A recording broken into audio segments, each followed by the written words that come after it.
Yes, people, welcome back to the Shoestring Budget Podcast. Manchester United finish quite a comfortable game by 3-0, as expected. Nothing out of the ordinary.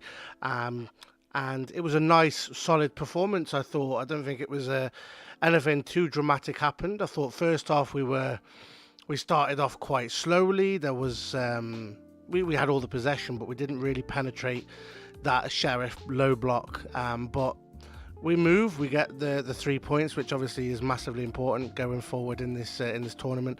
And yeah, really happy that we come away with a 3-0 win. Just having a quick look at some of these comments. Got Paul here saying it's a good game today and another clean sheet. That's a very good point. Another clean sheet for the Mighty Reds. It's nice to see. You've got Pete as well. Evening, Pete. Congratulations as well. So Pete's just had a baby girl. So congratulations to Pete and your partner. They're very, very happy for you guys, and everyone at the Shoestring Budget Podcast sends their love and congratulations on becoming a dad there. So, as I was saying before, this is a massive... I'm just going to move this along, just so I can see some of the comments. This is going to be a massive... Or this was a massive 3 points. So, looking at the table that we've got, we're obviously just a couple 3 points behind Real Sociedad. And they won again today by 2-0 against Ammonia, which is obviously expected. Now, I think we need 2 goals to catch them up. 2 goals. So we need to win that next game away at Real Sociedad by 2-0, most likely.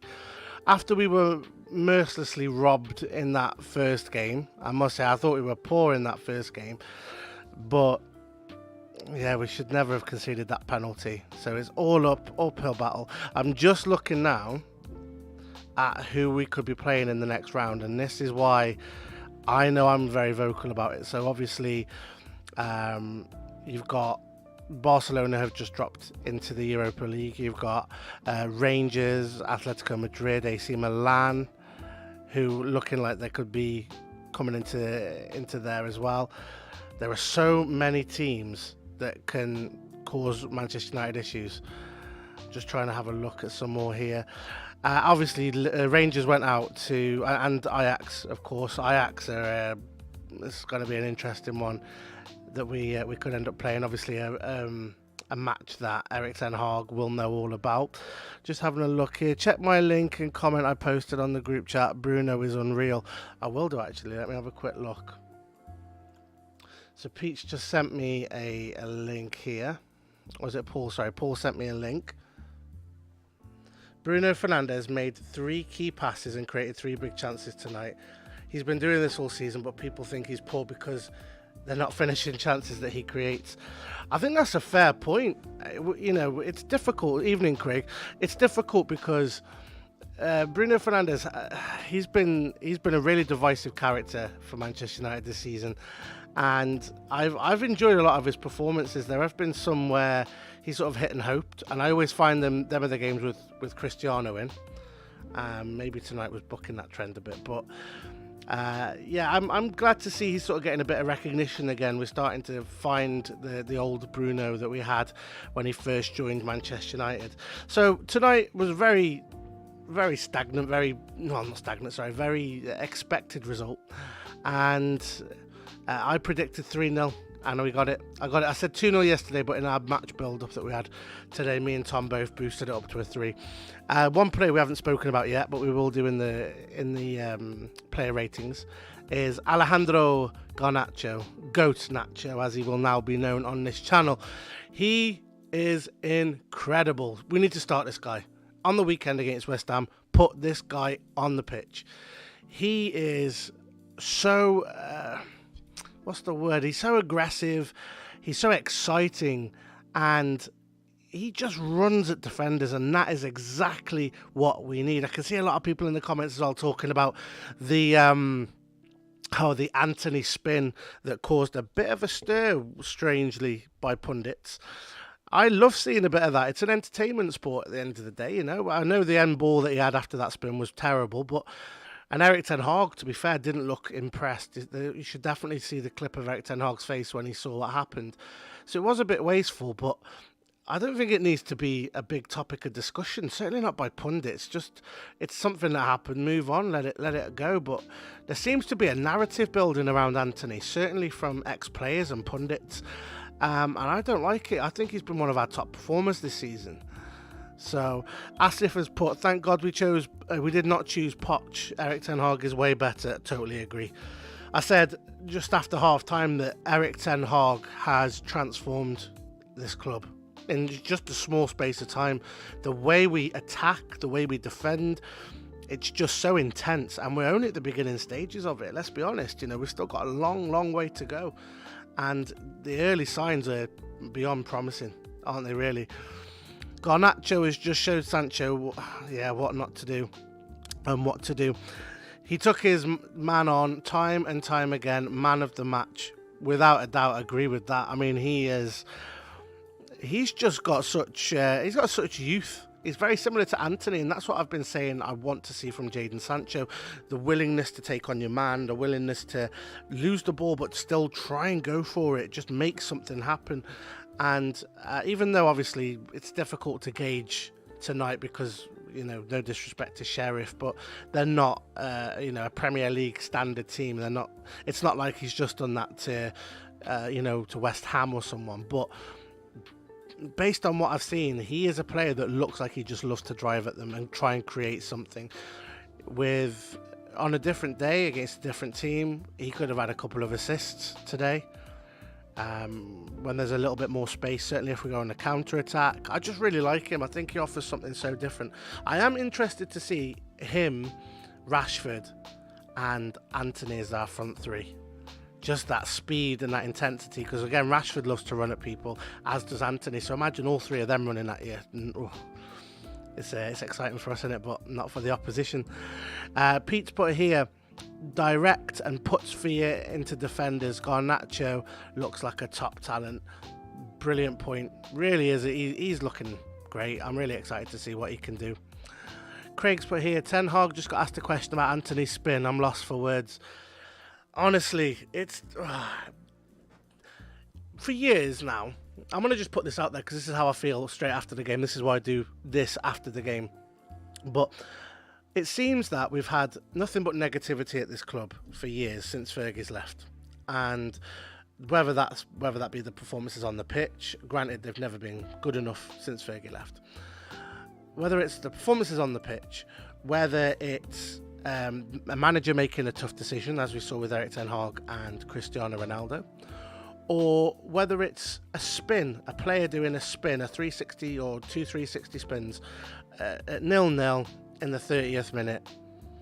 And it seems like we just have to find something negative to talk about with Manchester United. There's no positivity. Yeah, fair enough. He did something stupid. I mean, the two 360 spins got everyone in Old Trafford clapping. Everyone had a laugh. It was a bit of fun. Nothing happened. He gave the ball away, which was poor. But at the end of the day, it didn't lead to anything. Didn't create anything. It was just a laugh. Get over it and stop taking the game so seriously. It's not like we're playing chess. It's an entertainment sport. How many times have we applauded when Cristiano Ronaldo runs down the wing and does 100 step overs, or Lionel Messi takes on 5 players and does something? If Anthony had put that ball through, we wouldn't be talking about that spin. Or maybe some of our ex-players would still be. Who knows? But it's a joke.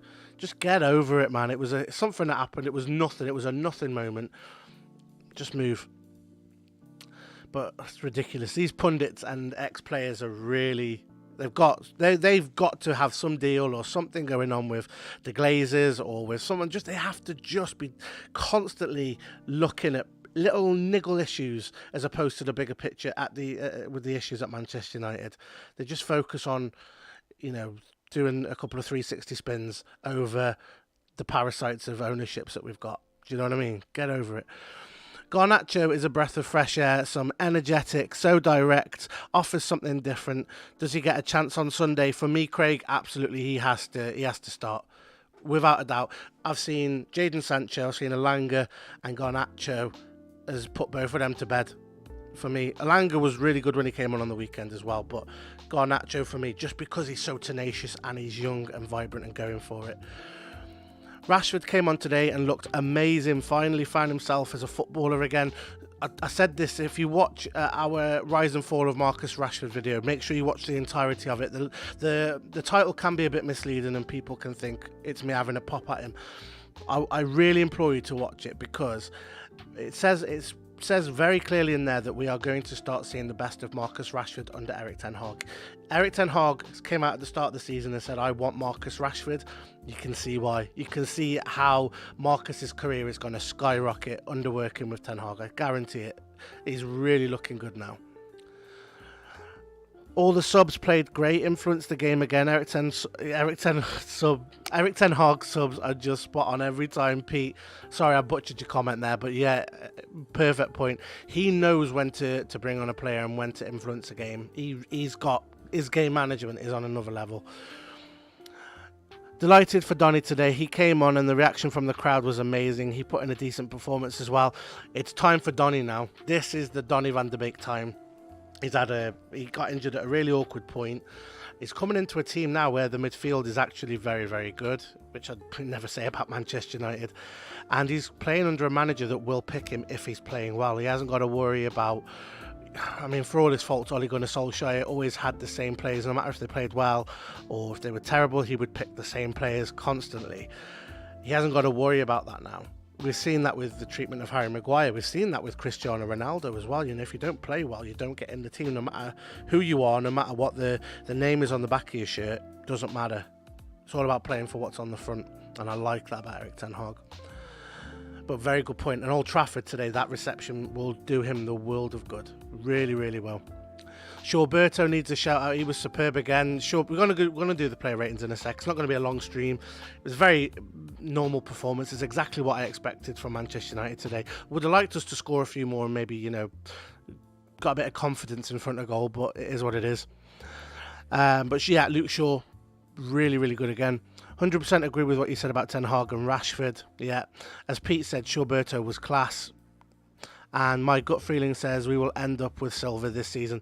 If not this season, next season. But I feel it coming too. Under Erik ten Hag, we will win a major trophy. I can only see that happening. But yeah, let's move on to the match ratings, the player ratings. Hopefully they have all updated. Well, we'll see. So David De Gea, very bog standard performance from him today. Didn't have anything to do. You know, I could have played in goal today and had the same impact as David De Gea. Flat 6. Nothing, you know, just normal performance. Diogo Dalot got his goal. We scored from a corner. I didn't even speak about that. We scored from a corner today. What is going on? We scored from a corner. I think Tio said this earlier about doing the lottery. I think I might just do the same. I might join you on that, Tio. I'll tell you what, you buy a ticket, I'll send you the money if we win, alright? Do that for me. But Diogo Dalot, you know, tops off a fantastic start to the campaign with a goal, well deserved. And yeah, really happy for him. He's going from strength to strength. We all saw obviously a little bit of a dip. And yeah, you know, we move. Diogo Dalot he's back. Not even back. We're starting to see what Diogo Dalot's all about. We're starting to see what a lot of Diogo Dalot fans or stans on Twitter say about him. You know, they've rated him. I got slated so much last season because of my treatment of Diogo Dalot, but I think it was completely justified. This season, however, I ate humble pie. Very good. I'm going to give him a 7 just because of the fact he got a goal. Didn't have anything else to do. Don't think he created loads, but yeah, he gets a 7 for his goal for me. So I've got some comments here. Paul says 5, nothing to rate him on about De Gea. De Gea is 6. Dalot 6, decent performance. Dalot 7, good header. Very good header. Very nice free corner kick as well. We scored from a corner. We're winning the league. I'm just going to say it. Hashtag 21's incoming. We scored from a corner today, guys. You don't know how much that means to me. Victor Lindelof, again, solid performance. One thing I love about Victor Lindelof, and something maybe we don't discuss enough, is how good he is in attack as well. Now, there were certain corners or pockets of the fan base last season that said about Victor Lindelof playing as a midfielder, as a CDM that we didn't have at the time. And I can understand now why people made or said those things. Not necessarily that I fully agree with them, but this man going forward is so good, and when he's next to Lisandro Martinez, it's just beautiful. Really good passing, solid performance, but didn't really have loads to do, certainly not defensively. 6, standard 6. A lot of these players are going to get 6s today, not because they played badly, just because some of them had nothing to do.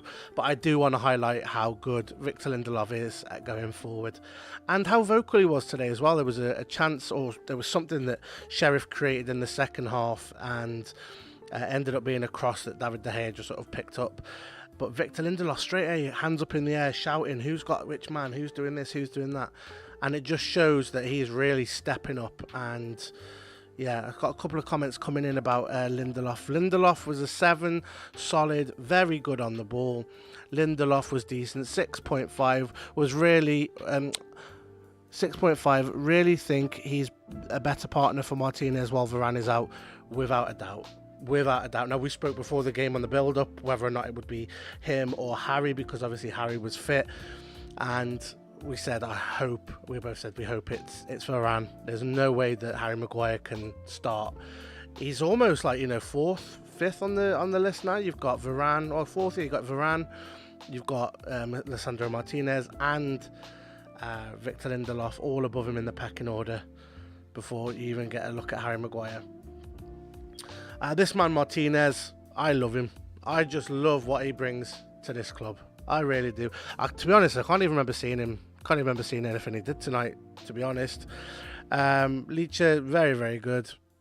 Just everything. Brilliant. Tyrell Malacia. Tyrell. He had... I don't think he did anything wrong. Maybe a 6. He had a good shot at the goalkeeper that was saved, but again with Malacia, it's that thing of he likes to attack in a more sort of, he likes to attack more down the middle as opposed to go along the outside or to offer anything on the overlap. But again, it's a difficult game to gauge him on. He did what he needed to. So same as Martinez, I'll give him a 6. Sort of just an average performance, really. Casemiro had a lovely shot from just in his own half that sort of didn't go anywhere near the goal. Quite funny that he tried it though. I like the confidence, and I like the showboating. Wonder if any pundits are going to pick up on him having that shot. I wonder. Who knows? Yeah, Casemiro with a 6. Again, a player that does so much off the ball, but in a game today that, to be honest, he should have been rested. Sheriff offered absolutely nothing. Really was men against boys today. In a game that even last season, I could see us probably drawing this game last season. So it just shows what Erik ten Hag has done. He's made us more aggressive. And even in the game that we played against them earlier on in the season, today there was such a big level of difference. And long may it continue. I really hope we get to see more of this kind of football. But yeah, 6, or I've got one comment here. Casemiro 7. Just love his control in midfield. It's just so nice, man. Whenever he's playing, you do feel a lot more calm in midfield. Gave one sloppy pass away, but everything else was solid from him today. Christian Eriksen tried a few things. Had a free kick as well that went over. Again, not really much from him, and I don't know, something not quite ticking with Eriksen at times. As there are some times that things don't seem to fall his way, but yeah, solid in many ways. I'm just trying to think. I can't think of anything really that Eriksen did, or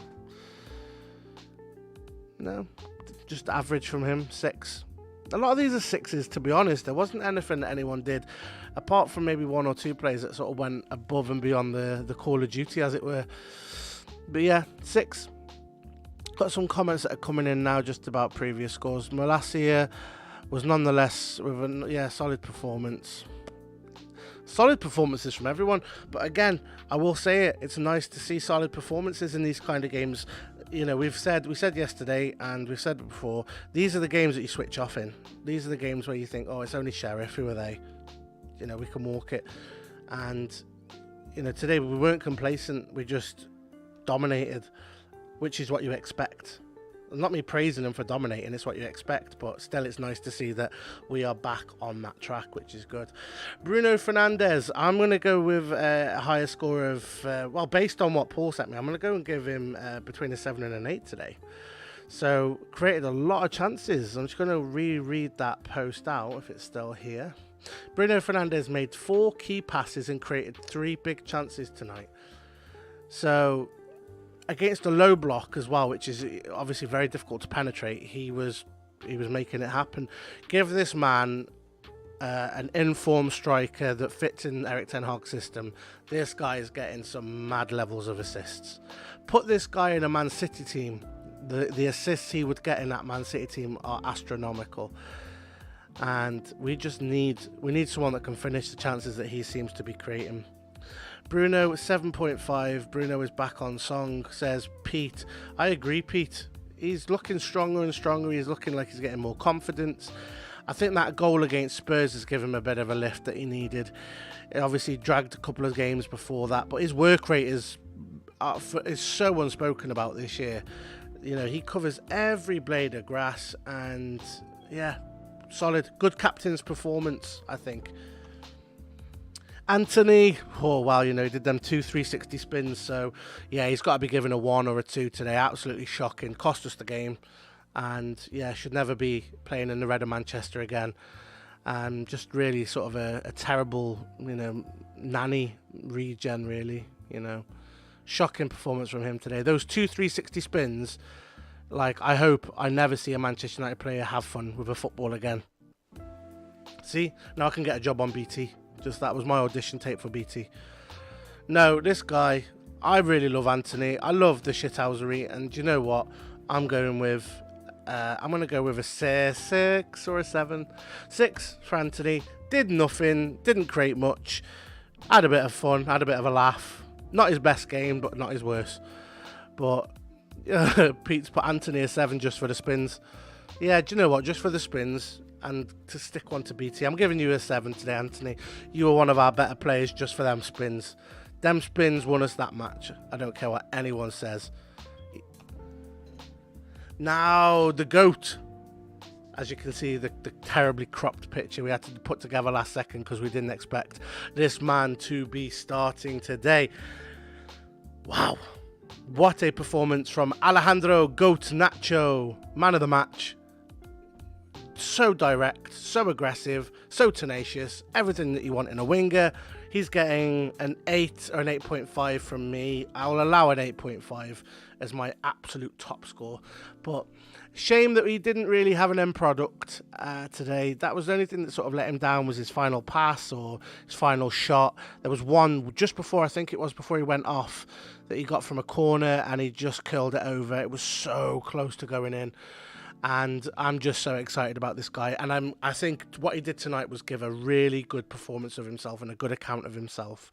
And Erik ten Hag needs and will look at Garnacho, and he should be starting against West Ham on Sunday. Massive, massive performance from this boy.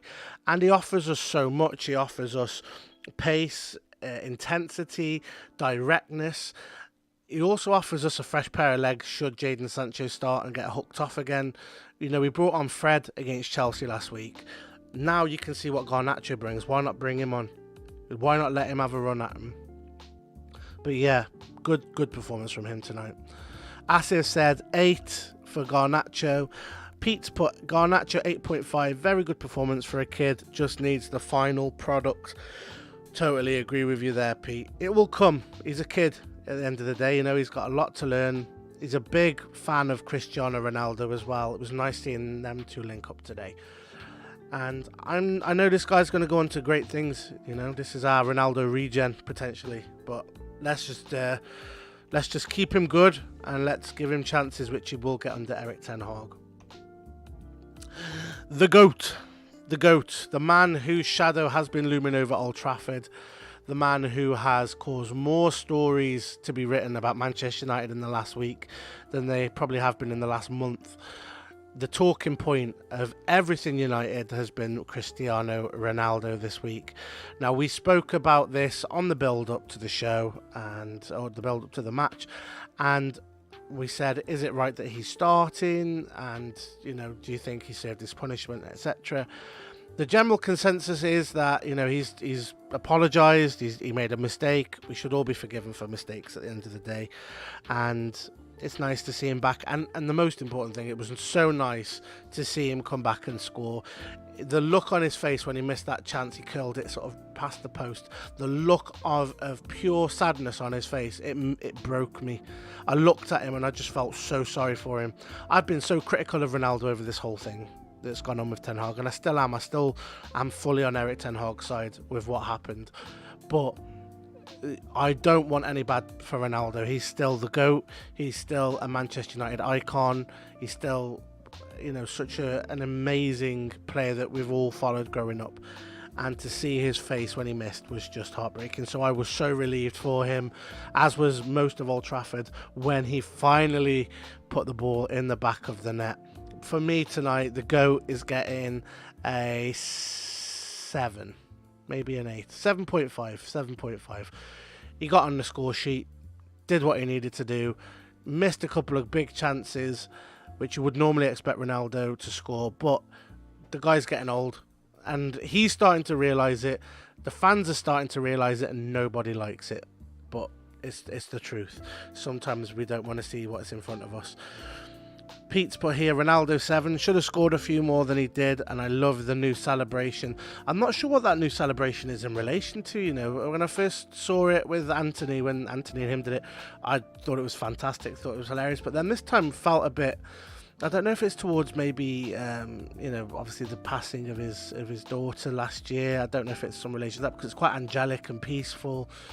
I don't know what it is, but it was today just felt different. I don't know if I'm the only one that picked up on it, but yeah, today it felt more like a memorial than a celebration. Very strange, but that just might be me. I pick up on weird stuff sometimes, but yeah, I miss his shoe, but I still shouted it when he scored. I don't care. I loved it, but solid performance from him, and I don't know, maybe he'll start on Sunday. That's going to be the debate I'm sure we'll have before that game.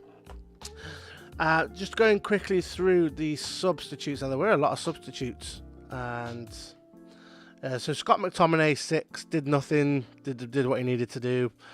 Harry Maguire 6 got booked near the end, and yeah, just an average performance from Harry, which is what you expect in this kind of game. Again, that's not a slight at him, it's just what it is. Let's have a look here. Donny van de Beek 6, so happy to see him come back, and I'm really happy to see Old Trafford accept him and to give him that boost that he needs. Luke Shaw 7, I'd push with Luke Shaw because he got the assist for Rashford's goal. Rashford as well 7, and it was a lovely work goal and a fantastic header from Marcus Rashford, almost reminiscent of the early days of Cristiano Ronaldo and the headers that he used to score. It's nice to see Marcus Rashford score a header. We don't really see that often. So yeah, I think 6s and 7s across the board. Certainly for Luke Shaw and Rashford, they get the 7s there. Now let's just have a quick look at the Europa League table. So as you can see, Real Sociedad did win today. I think it finished by 2-0 against Omonia, and Manchester United trailed them by 3 points. Now, huge match against Real Sociedad. I think it's next week or the week after. We need to win that. It's an absolute must-win. I don't think people realise how important it is for us to finish as group leaders. Now, yesterday, a lot of big teams did drop into the Europa League from the Champions League. You got teams like Barcelona that have come through, and I think the Milan clubs have come through as well. One of the Milan clubs. It's not easy. To be honest, I said this earlier, the Europa League this year will probably be more watched than the Champions League in terms of the big clubs and the big fan base that they've got. Tottenham Hotspur could drop through as well. So yeah, big games coming up for Manchester United. We obviously do play West Ham on Sunday. We're going to do a preview for that, me and Tom. when I get together and do something in regards to that game. A big shout out to Asif and Pete in the comments, as well as Craig and Paul who've contributed as well. Thank you guys. Thank you to everybody that's watching. Make sure you hit that like button and make sure you subscribe to the channel. Tonight was a nice quick one, chilled one, exactly what we expected from Manchester United, and let's see what happens moving forward. But from me tonight, everybody, thank you so much for tuning in, and I will see you on the next one. Peace.